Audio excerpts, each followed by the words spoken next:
우크라이나 재건 관련한 이슈가 다시 한 번 또 불거지고 있습니다. 그래서 오늘 건설, 기계 섹터 관련된 종목들 움직이고 있는데요. 대형주, 중소형주 할 것 없이 나란히 상승 흐름을 보이고 있습니다. 그래서 과연 지금 군사 지원을 하겠다라는 목소리와 함께 이 얘기가 재건 얘기가 같이 나오는 게 이게 맞는가 하는 생각이 좀 드는데요. 전쟁은 여전히 지속 중 아닙니까? 네, 그렇죠. 미국도 지금 이 바이든 정부 하에서는 직접적인 병력 투입은 없지만 지속적으로 무언가 무기를 공급하겠다라는 얘기를 계속 하고 있는 상황이고요.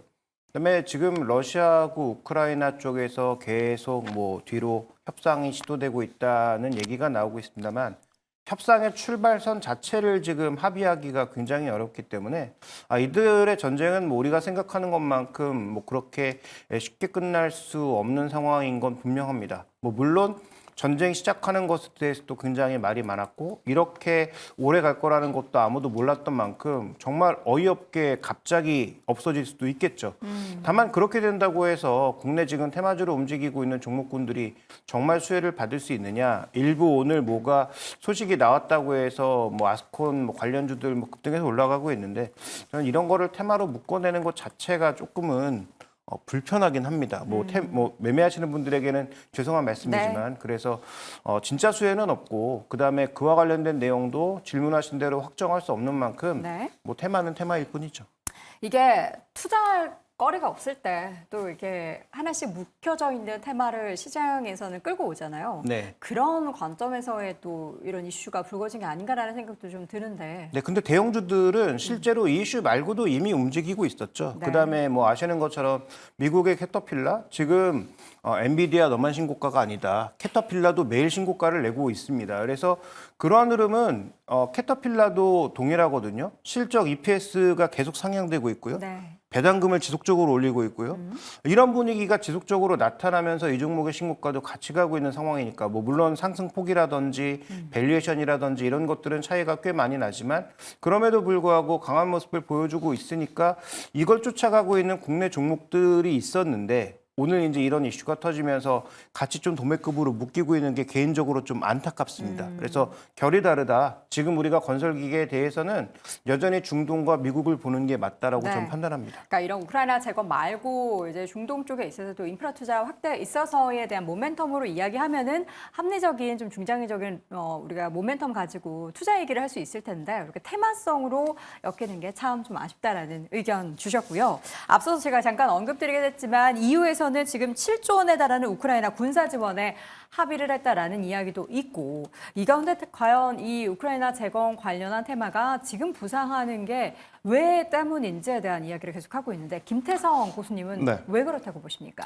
일단 지금 시장에 찾을 뉴스가 없다 보니까 그쵸. 네, 일단 짤막하게 나온 이슈에 우리가 조금은 더 민감하게 반응을 하고 있지 않나라는 생각이 듭니다. 우크라이나 재건 그리고 러시아 우크라이나 사태 사실 이제 주식시장 입장에서 보면 계속 반복됐던 상황이었거든요. 오늘 처음 나온 이야기가 아니라 그동안 이제 숱하게 여러 번 이제 화두가 됐었고 이슈가 됐었고 테마가 형성이 되면서 움직였었던 이제 종목군들이 많은데 일단 전체적으로 지금 주도 업종, 그러니까 반도체라든지 2차 전지의 힘이 조금 빠지고 있는 상황 속에 그 빈틈을 지금 이 뉴스들이 좀 차지하고 있는 상황인데 여기서도 결국에 이제 테마로 형성이 돼서 수혜를 받는 쪽과 이제 받지 못하는 쪽은 이제 나눠야 될 것 같긴 해요. 그런데 이제 오늘 같은 경우에는 재건 쪽 그리고 이제 반대 급부로 또 생각을 해보면 방산 쪽까지도 저는 시소게임 양상으로 계속 지켜는 봐야 되지 않을까라는 의견 한번 들어보도록 하겠습니다. 네, 윤대리 교수님 오늘 종목들 이렇게 좀 한번 줄을 세워볼까요? 어떤 종목이 가장 많이 오르고 있나요? 일단은 오르락내리락을 반복하고 네네. 있는데 지금 DYD, SY, 데모 순서대로 근데 오전보다는 지금 많이 좀 빠지는 양상을 보여주고 있는 것 같아요. 역시 테마군요. 네, 그래서 이제 앞서 말씀해주셨던 것처럼 이제 이런 이슈들도 있고 이제 러시아 대선일이 지금부터 사흘간 투표를 진행을 하고 있고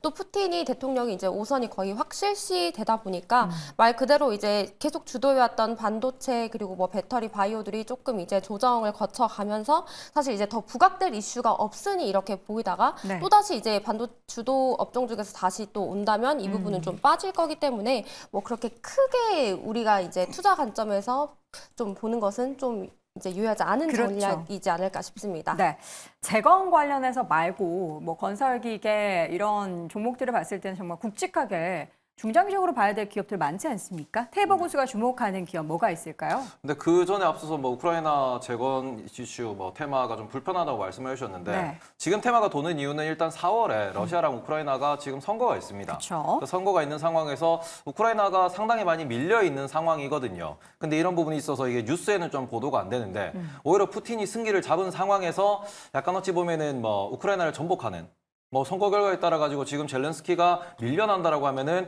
이제는 뭐 동력을 죄송합니다. 네. 동력을 잃는 부분이 나올 수도 있기 때문에 어. 그런 부분에 있어서 여러 가지 또 어찌 보면은 변수가 있는 그런 상황입니다. 그런 네. 시기이기 때문에 지금 러시아에서는 푸틴이 뭐 믿을 수는 없겠지만 뭐 지지율이 80%를 넘어간다. 이런 얘기가 나오는 상황이고요. 그런 상황에서 젤렌스키 같은 경우에는 계속해서 우크라이나 내부에서도 전쟁에 대한 피로도를 호소하는 그런 상황이 있습니다. 근데 만약에 여기서 젤렌스키 대통령이 실권을 한다라고 했을 때 우크라이나 재건은 러시아가 담당을 하는 거죠. 네. 그러면 이거는 테마입니다. 그래서 이런 부분에 있어가지고 지금 우리가 그냥 시장의 이슈가 되기 때문에 이런 부분에서 매매를 하는 거는 맞겠으나 좀 더 뭐 국제 정세도 마찬가지고 그리고는 우크라이나는 침공을 받았습니다. 우크라이나는 절대로 먼저 협상을 하지 않을 거예요.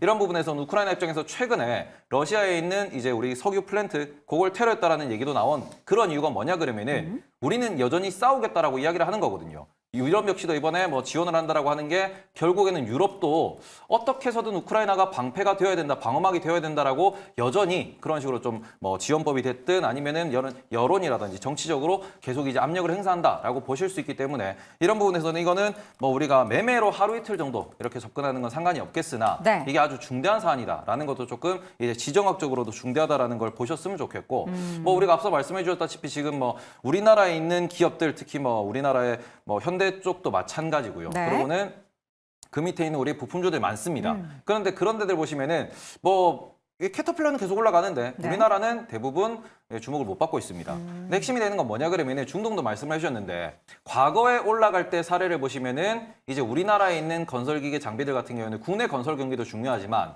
중국의 대량 발주도 매우 좀 중요한 호재로 작동을 했었습니다. 네. 그런데 지금 우리나라 건설 경기도 마찬가지고 중국의 건설 경기도 마찬가지고 중국 내수 소비도 마찬가지로 지금은 부진한 상황이다 보니까 이런 부분에서 그동안 소외를 받고 있던 이런 종목들이 뭐 최근에 뭐 주주환원도 그렇고 뭐 배당도 그렇고 보시면은 주주환원율이 상당하거든요. 네. 이제 그런 부분에서 지금 장이 뭐 GTC도 있고 BOJ도 있고 FMC도 있고 오늘 밤에는 미국의 선언만기도 있다 보니까 그런 여러 가지 불확실성 속에서 순환매로 좀 돌고 있다라고 그렇게 보셨으면 좋겠고 중장기적으로는 중국에서 호재가 나와야지만 어찌 보면은 좀 더 이제 우상향을 강하게 좀 드라이브 걸 수 있다라는 점은 좀 생각을 해보셨으면 좋겠습니다.